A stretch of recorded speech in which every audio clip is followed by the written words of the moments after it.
Hey, everybody. Before we get started, I want to thank my friends at Hatch for producing this episode. You can get unlimited podcast editing and strategy for one flat rate by visiting hatch.fm. All right, let's get into the show.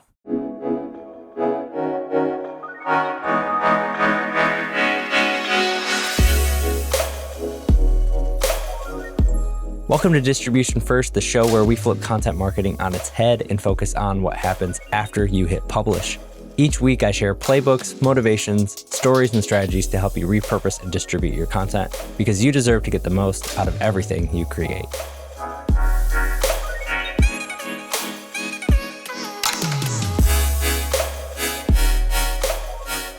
Hey, everybody. Welcome to this week's episode of Distribution First. I always say I'm excited. I realized that before when I was re-listening to some of the shows. I was like, I'm so excited. But I am so excited to have Ian on the show today from Caspian Studios.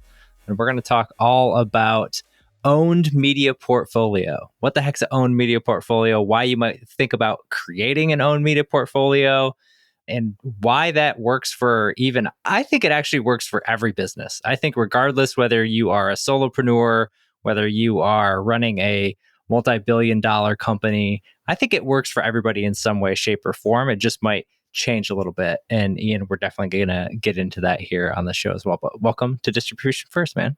Yeah, excited to be here. Ever since I've met you and saw Distribution First, I immediately was like, oh, this guy gets it. Love your content, love the show. And it truly all needs to be distribution first. That is for sure. 100%. Yeah. We'll actually touch into that, some of this with this own media portfolio stuff. And I think maybe let's just start with that blanket statement. So I'm coming into this obviously with some context you are as well. But if somebody's thinking about, okay, what the heck's an owned media portfolio? Like, how would you describe this to them? Yeah. So the way that I would think about it is we're all making original content now, right? It's like, I think gone are the days of sort of just like syndicating stuff and just making sort of like SEO content or things like that. And so an owned media portfolio is sort of the collection of your sort of like edutainment, the stuff that you're making that is helpful and educational and hopefully entertaining and stuff that you're making for your audience. And it could be stuff that helps them on their customer journey, although I think a lot more of that stuff is sort of like lives in product marketing land. Surely content is going to play a huge role in crafting that and creating it as well. And we see that a lot. But the owned media portfolio is the stuff that is your original content. And I think it's comprised of three specific groups: shorts, shows, and moonshots. And we'll get into, these three things a bunch, but I think the way that you think about it is shorts are short form content, whether it's usually probably short form video content designed for social media, designed for scrolling. So shorts are designed for scrolling, basically like in your feed.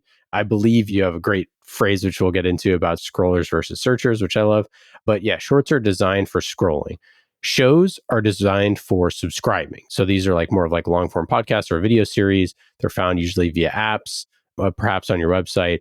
Those are more of like a weekly cadence, whereas shorts are more of a daily cadence. And then the final thing being moonshots. And these are sort of designed for binging. This is like an immersive, unique story, whether it's fiction, whether it's documentary or film, a huge research report, something like that are released usually like yearly or semi-yearly, something like that. So I believe that the owned media portfolio is like a balanced investment portfolio, and that your content needs to be diversified. And the shorts sort of like the small bets that keep you top of mind, the shows being the medium bets that drive pipeline a little bit more predictably. And then moonshots are like the big bets that maximize ROI. Yeah. And it's funny. So thinking through this, it ties really, really well for anybody who is deep into my sort of content with the 3C content method, which is cut content, which is sort of like shorts, core content, which is sort of like shows, and then cornerstone content, which is sort of like moonshots. I've never sort of envisioned it as I like how you framed it as like a portfolio and how those things sort of blend and you want that nice mix. I've always sort of inherently felt that as somebody who created content in-house and now creates content for my own stuff, that in the outhouse. I'm now in the outhouse. Absolutely. 1,000%. 1,000%. I'm going to start using that from now on. And now that I'm creating content in the outhouse, it's why I built the show first. I had launched my company basically in, November of 2022. 2022. And then by 2023, January, I already had the show going. It was like a 2 months. I was like, I got to do a show. And so even on my own, that's why I said in the beginning, I think you don't even have to have this massive organization behind you to be able to do something like this. I think finding those right pieces and being able to repurpose, cut up, distribute, make all that stuff work harder for you. So if you have this show that's consistently coming out, then you're able to use those shorts. And then I think what's unique with your moonshot idea, though, is like that's something completely different, right? Like that's something that's just like a little bit off the wall. Can we talk about moonshots? Because I think that's something that I don't always think about. Yeah. And I think that the first two are pretty self-explanatory at this point.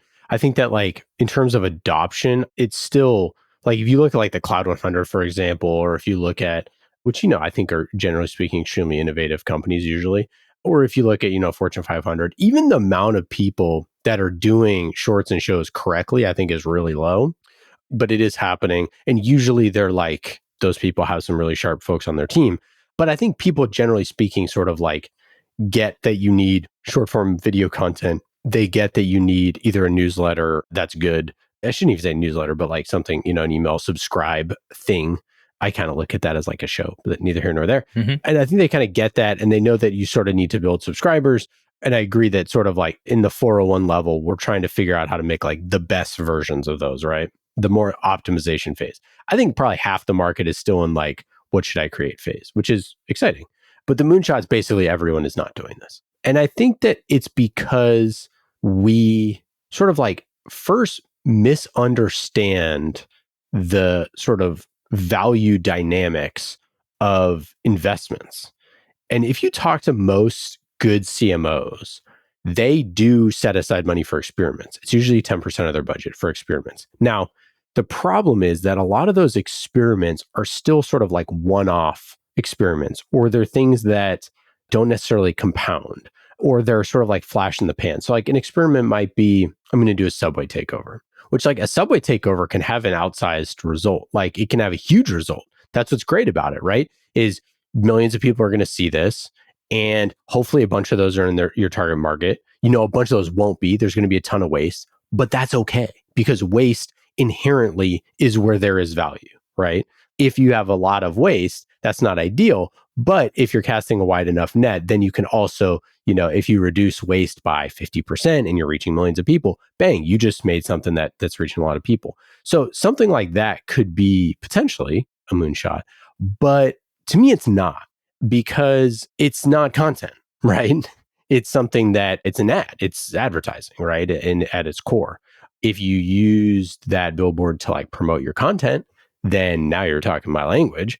And we actually see this with one of our customers, Workato. They have an amazing show, New Automation Mindset, and a book that went with it. And they promote their show on the NASDAQ.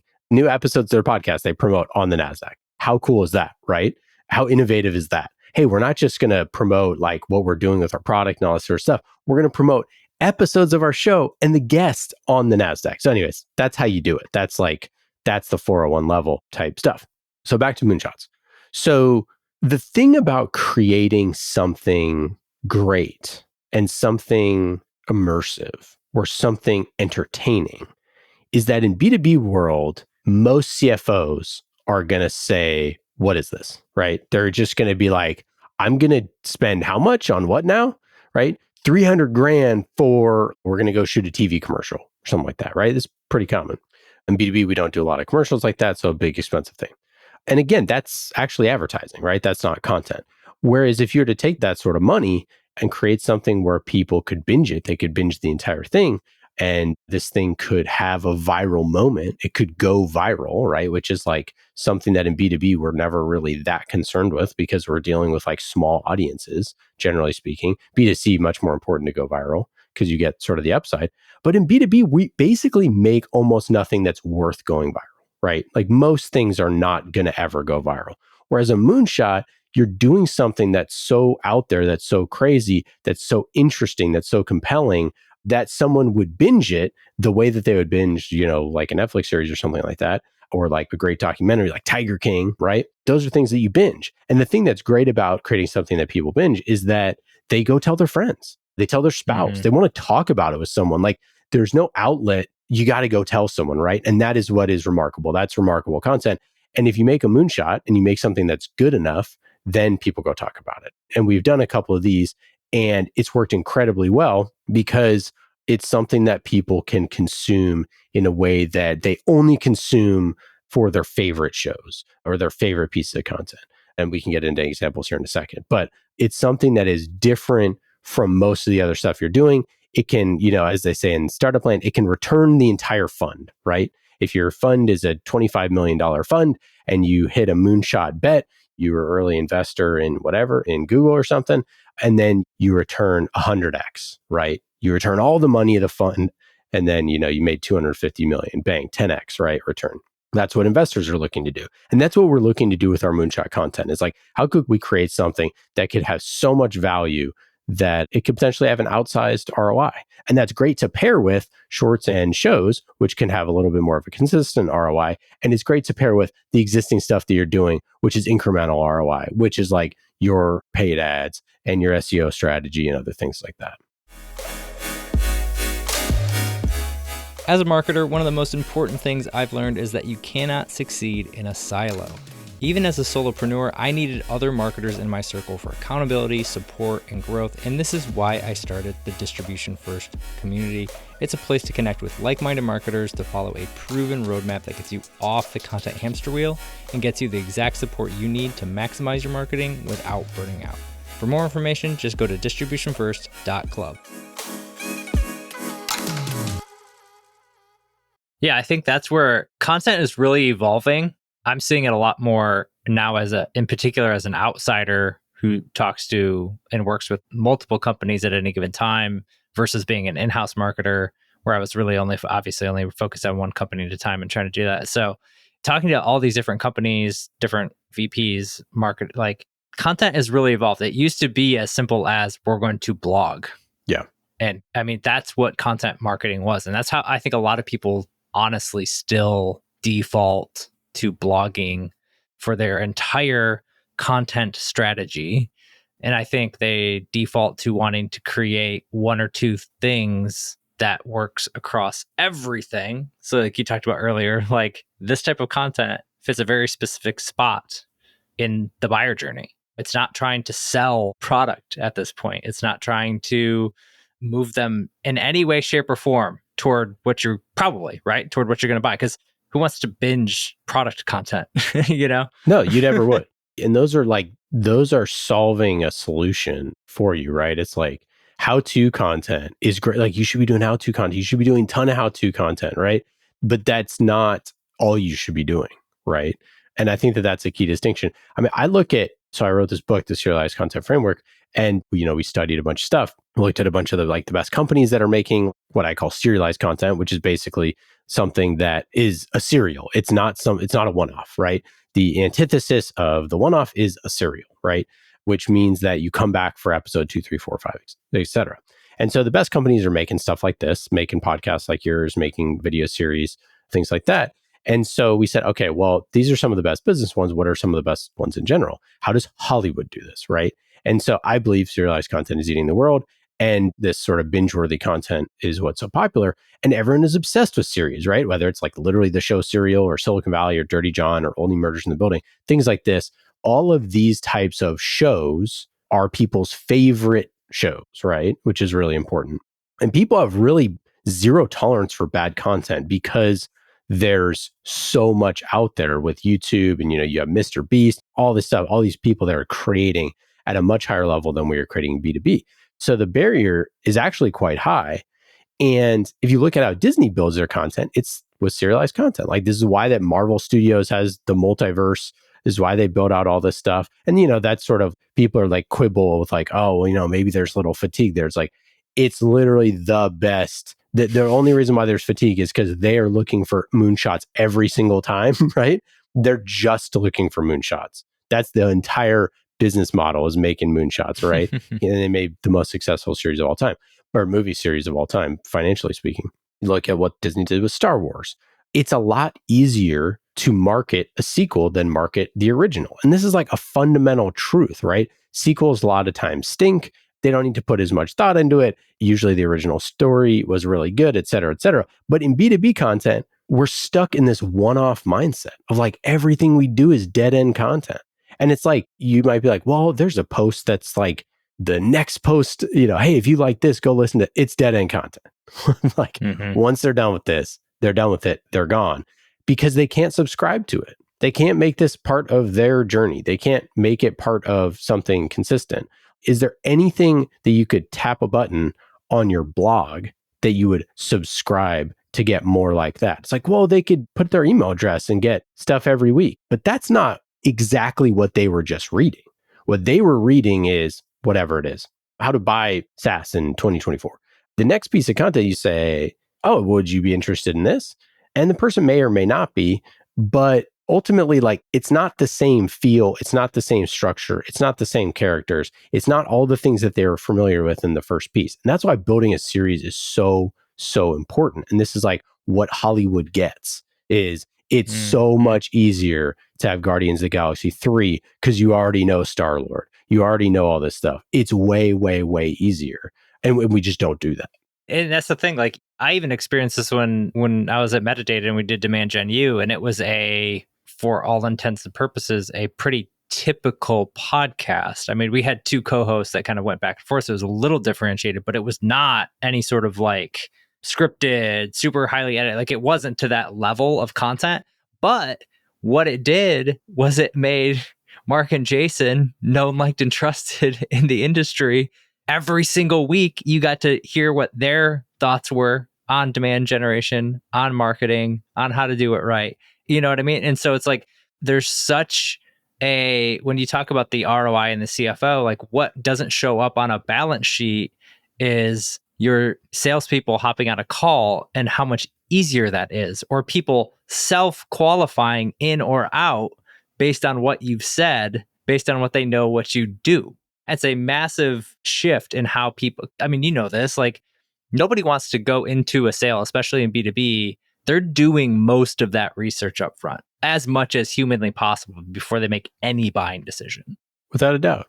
And I think your show is successful because we wanted to know what Mark and Jason did. And then in the spirit of sequels, surprise, surprise, they both have new shows and those shows are better than the last show, right? So they even got better. Like their sequels are better. And the show that they were doing together was fantastic and that y'all built. And it put Metadata on the map. So I had drinks with Jason a couple months ago and he was like, yeah, we punched above our weight so much. And the show is a huge part of that.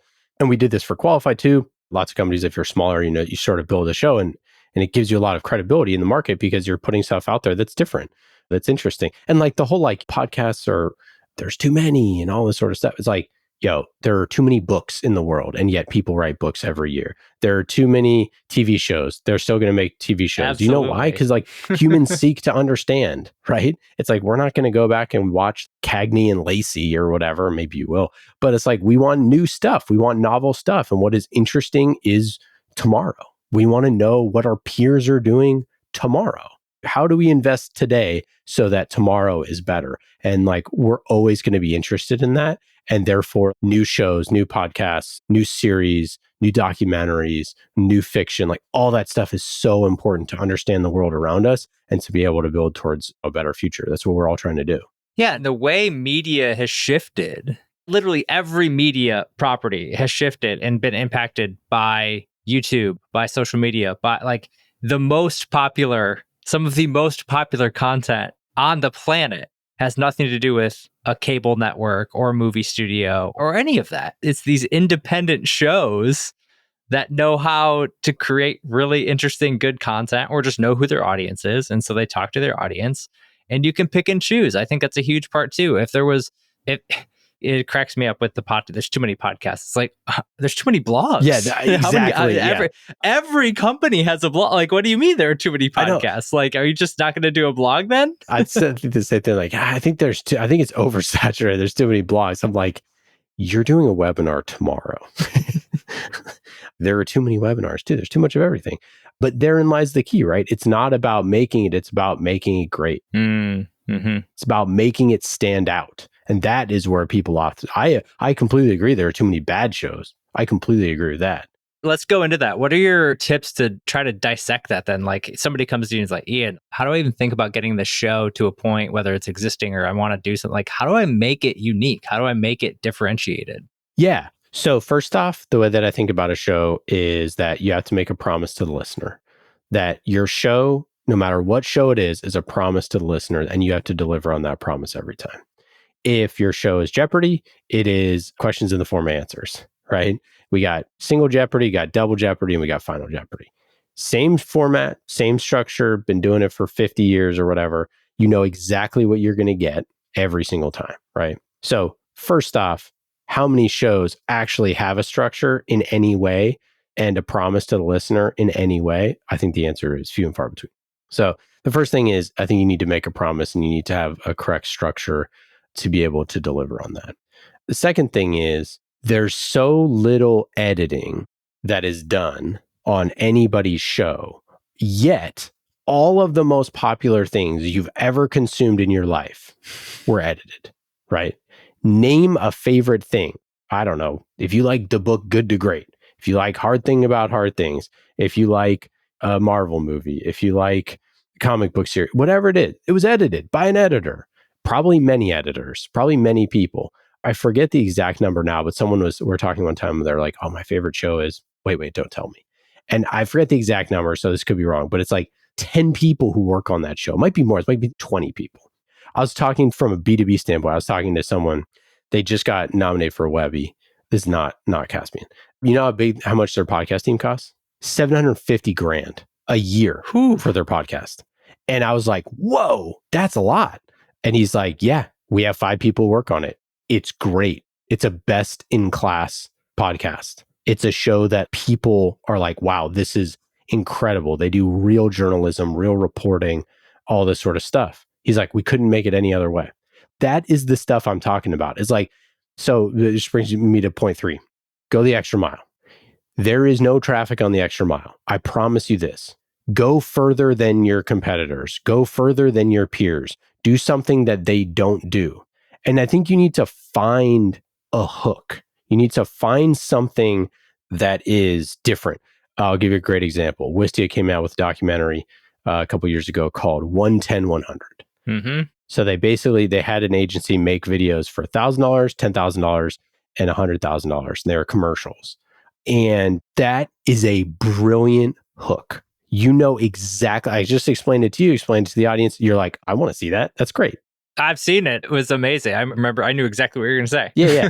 That is the sort of thing. So it was funny. I was just on their podcast a couple months ago and I was talking to Chris and I was like, he's like, what questions do you have for me?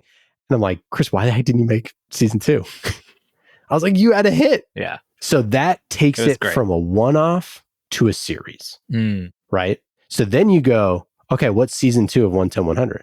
Go find another agency. Go do the same thing again, right? It's that simple. It's like we already made, we spent all the time, we build the tank, we put the armor on, we put the tracks on, we made this amazing thing. Now go into production, go into the Ford factory. Let's make 1,000 of these things. And yeah, so people don't end up doing that. That's number 4, is make it a machine. Make that thing a machine. Be able to deliver that promise, that hook, over and over and over again. So it's consistent and repeatable, and they know exactly what they're going to get every single time. You got to make that thing consistent and repeatable. And when this is the old marketing adage, when you're sick of saying it, people are starting to hear it, right? You got to say that thing over and over and over again. And when we look at like the top shows, Rogan, Bill Simmons, all these people that have been doing this forever, for a decade or more, they had thousands and thousands of episodes that they've done, right? So you can't compare yourself to them. Mm-hmm. You look at Conan O'Brien, his show is amazing, or Smartless, amazing. They have made a promise and they deliver on that promise, but they also are natural born comedians and entertainers. You probably don't have that, right? So number 5 here is you got to try to be funny. You got to have some levity. You have to have something that put a smile on people's face. It can't just be so serious. And you probably do not have a professional comedian on your staff. You probably do not have someone who's done thousands of hours of late night TV, but there's something there. There's some levity. An example of the way that we do this in one of our shows is we do a lot of like silly drops. for our segments that are, we just pull quotes from movies. That's a great way, right? I just outsourcing your funny to someone else who said a funny line There you go. to Will Ferrell or whoever to make a drop with a Will Ferrell joke in it. We do this segment called the Trust Tree, and you're like, and now we're entering the circle of trust, like in the trust tree, in the nest, are we not? So anyways, funny drops. And it breaks things up for the listener. Generally speaking, you want to do about 7-minute segments, which is somehow wired in our brains that 7 minutes is sort of like when we're done with the topic. People are probably zoning out now, but you want to be able to add that levity, break it up, keep it a little bit faster paced, a little bit more interesting. Yeah, and if you do all that stuff, you're probably going to be pretty well off. And then I'll add a sixth thing here is, and perhaps the most important, well, actually, I'll add 2 more. Number 6, perhaps the most important is distribution first, because you need to think that way. There we go, man. None of this, if you don't distribute it, who cares?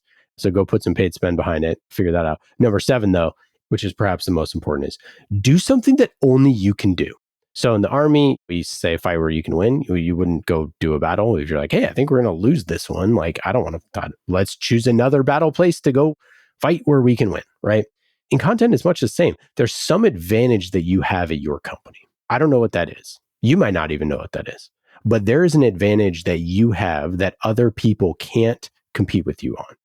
And you need to find that. And you need to look at your show and say, what is it about this that nobody can replicate? If they had the same guest on, oh my goodness, we had Jason on. Jason's the best speaker. He came on my show and then went on someone else's show and you go, man, Jason gives the same answers on our shows. Well, you're not differentiated enough. There's something there that you're missing.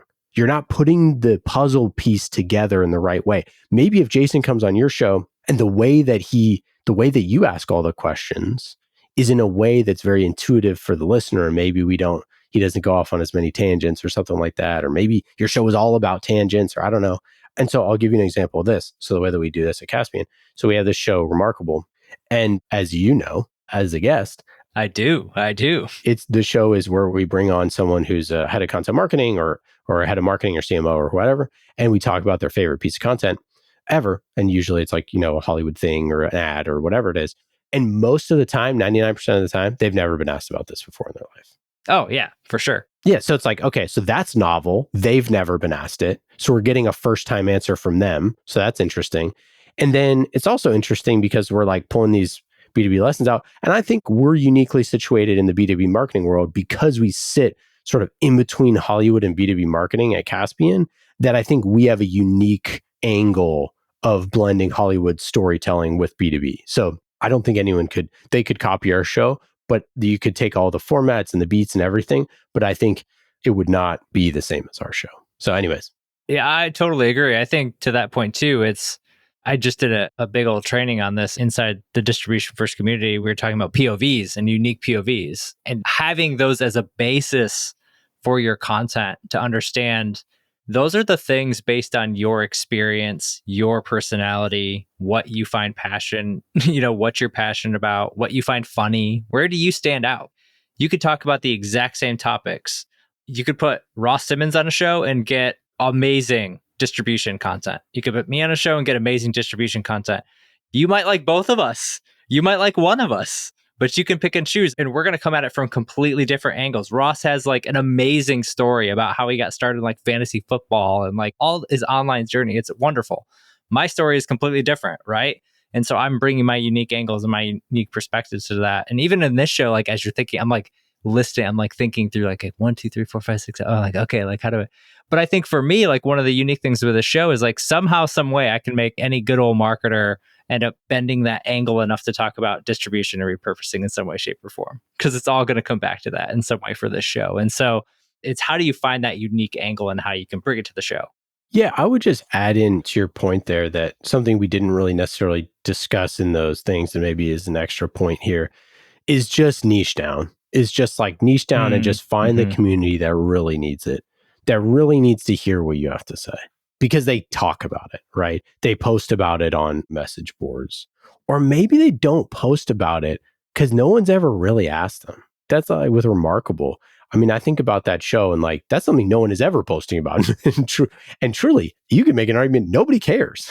Like, if we don't come out with another episode, everybody's going to be perfectly fine.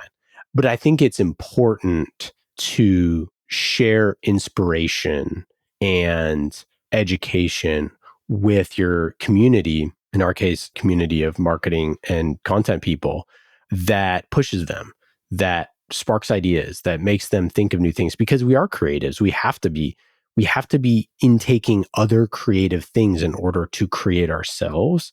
And so originally I really wanted to push that show and be like, it's an idea about inspo, right? It's an idea to help you get the creative juices going. And that didn't sound as fun or as good of a hook. But that's really what it is, right? That's what it is. And we know that our audience needs that. We know that because I need that when I'm creating. I need inspiration. And we know that they need that, even if they're not going to go post on a message board of, hey, I need inspo today. What the heck are y'all watching? What are you listening to? But people do ask me that, like, oh, what's your favorite show? And I'm like, hey, well, let's make a show about favorite shows. Anyways. Yeah, no, I'm with you there. And I think the balance I know for me personally is it's very easy to get stuck in inspiration mode of like, oh, I'm going to watch what they're doing. I'm a huge advocate for reverse engineering. You've already mentioned like 3 or 4 different companies, Disney and Marvel and Silicon Valley, like all of these different shows, like reverse it. What makes that interesting? What makes that unique? What makes that cool? And then I think the next point after that is what you said before about niching down is like, all right, now lean into your niche and your uniqueness. And how do you do that for your people? Not copy paste. Oh, now I'm going to make the remarkable show for X, Y, and Z audience or whatever. You know what I mean? It's easy to try and copy paste that in. And I think finding those unique angles for what you want to talk about and for what you know, but then, find that inspiration and how you can do that. There's been so many little things that I've added to the show, to my clips, to just, I'll see a cool clip and be like, oh, I like how that cut from that way to that way. How can I maybe think about doing something like that next time on mine? Or, what I mean? You're just constantly looking for those ideas. Yeah. Don't make hot ones for your demographic. You don't say. What's up? I said, you don't say. But make your version of hot ones, right? Just don't feed people hot wings and do the, whatever. And if you want to do that, fine. If you want to do that, I'm not here to judge. You do whatever works. If it works, it works. But what's your version of hot ones, right? Like how the hot ones is about taking someone asking really good questions and putting them in a place of physical discomfort such that their answers, you're going to get better answers because they're doing this thing. And really what it is there's an A story and a B story. The A story is, can they finish all the wings? And the B story is, what in their life journey got them to where they are sitting there eating wings, right? And so what's your version of that? It's like, hey, maybe it's people tying knots while they're answering questions or whatever. I don't know. That's a terrible idea. Do it a Rubik's Cube. But yeah. Yeah, love it. Well, before we bounce, I got one more question I got to drill into here as we're thinking about how to do this stuff. Because I think one of the questions that I've been seeing more and more is around the shorts side of the house in terms of we've got the show, we've got a podcast, we've got webinars, whatever they are. Maybe we even did a documentary for our company. How do we think about taking those and creating valuable shorts out of those bigger pieces of content? Yeah. Well, so 2 things here. Number one, I think about this a lot. Like we did this show, Murder in HR, which was hugely successful, got over 1 million listeners in the first season. We're coming back. Season 2 is going to be this fall. And I was thinking about this because we can't do shorts. So I'm thinking about like, okay, well, we could do a trailer. We did a trailer last season that did pretty good. So maybe we could do a cool trailer, but we can't put the actors in the trailer because we're just recording their voices and, et cetera, et cetera. And I was like, how do we do shorts? And it's kind of been making me think about shorts, right? Because there are certain things you just have to get creative on. And I don't know the answer to this question, but there's no short really that we could create. And so we're thinking about this. Okay, how do we tease season 2? How do we tease what's going on? We had a bunch of really creative ideas for shorts for season 1 for our trailer of like, what could we do? We did a really cool one for our show, The Hacker Chronicles, this little trailer where it was sort of someone clicking around on a desktop and clicking into a folder and finding a photo. And then that photo is pixelated and it comes into view. And then you see Michael C. Hall, who played Dexter, and he's the bad guy in season 2. And we're like, oh, that's kind of cool. So so the first part about shorts, and like I said, I've been thinking about this with Murder in HR, is like, what if you have a piece of content there's no obvious short? How do you make it? Maybe we could make shorts about the making of. Maybe we could go and Mm. do some stuff there. Maybe some behind the scenes content would do really well in shorts. Maybe we can talk about writing it. Maybe we could talk about bring fans on and maybe talk about why they love the show and record that and create some shorts there. So there's always a process, even if it's really hard to figure out what the shorts should be. The second piece here is for the clips and stuff like that. My piece on creating a great short is just let it live in feed. You know, you hear about 0-click content, just let it live in feed. That's fine. Just make it the best piece of content possible. Just let it live in feed. And I think that a lot of times people are just like, subscribe, rate, review. Who cares? Who cares? I don't care. I don't care if you ever listen to an episode of my podcast for your entire life, but the fact that you see little clips of it and that's all you consume, that's great. You're a listener, right? That's all I care about, is that hopefully I provided a little bit of value to you. So I think that they should be able to live on their own in the feeds and maybe throw some paid on that for LinkedIn. I think that could do pretty well. And then the final thing here is, and I challenge people to think about this, is with your content, when you record something good, what would the after show be? What would be when we cut back to you in the studio? What would be the synthesis of this information? How could you take what they said, put a little twist on it? How could you take what they said and use those as, you know, their 3 best thing that they said, or actually on social media, just do 1 because 1 is better. If that piece of content had a little idea in there that you really liked, and that's the thesis of your 5-paragraph essay, right? What would be the thing that you would say about this that you could put that clip in, like, hey, I talked to Jane Doe and she is obsessed with ABM. And then it plays this little clip from her talking about ABM and you're like, but she thinks about it in a way that's different from everybody else. And you hook the listener in with that. Then you play the clip of her talking about it different. And and the final piece of the clip would be, instead of giving an answer to a question, I'm stealing this from Seth Godin, this is how he writes his blog. So Seth, for reference, he said that his blog got great when he stopped trying to answer everything and started asking questions.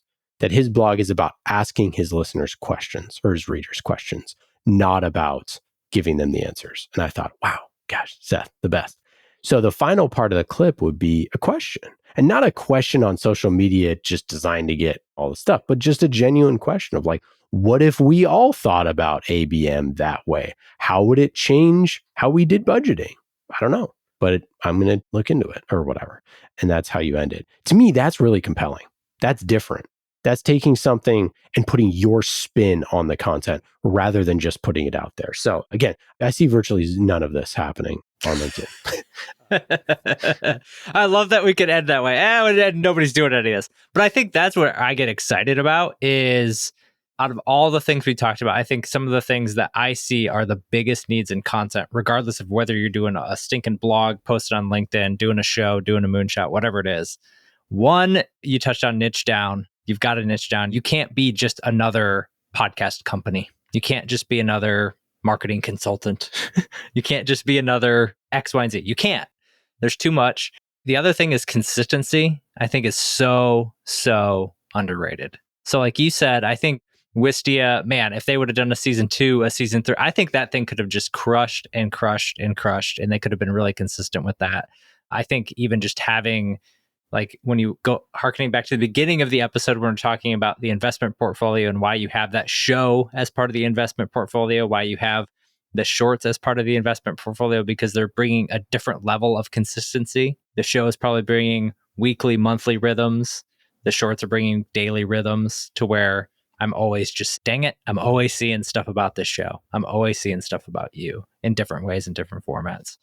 And then the third thing I think is what you touched on earlier, which ties with consistency, which is you got to repeat yourself. And you cannot be afraid to repeat yourself. You cannot be afraid to say the same thing over and over and over again. I've been talking about the same thing for 3 years, and I feel like I barely scratched the surface, and we're just now hitting a point where it's starting to resonate. Yeah, I mean, I feel like you're telling that directly to me, Ian. You need to repeat yourself, because I'm so guilty of that. I'm like, I wrote this 69-page book and I have all this other stuff, and I'm like, have I ever posted? I'm speaking into your soul right now, I posted Ian. it once, like literally. I'm like, oh my God, I put in my email signature. Does that count? But no, I hear you.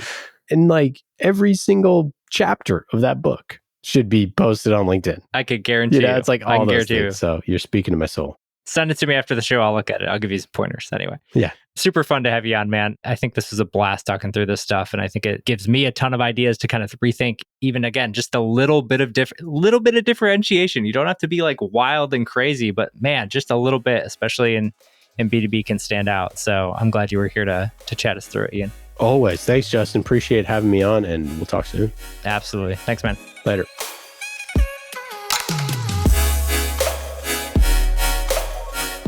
All right, I hope you enjoyed this episode of Distribution First, and thank you for listening all the way through.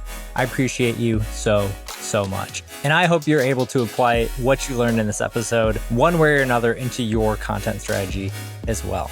Speaking of strategy, we have a lot of things going on this year that are going to help you build your brand, 10x your content, and transform the way you do content marketing. Make sure to subscribe to the show and sign up for my newsletter at justinsimon.co so you don't miss a thing. I look forward to serving you in the next episode as well. And until then, take care, and I'll see you next time.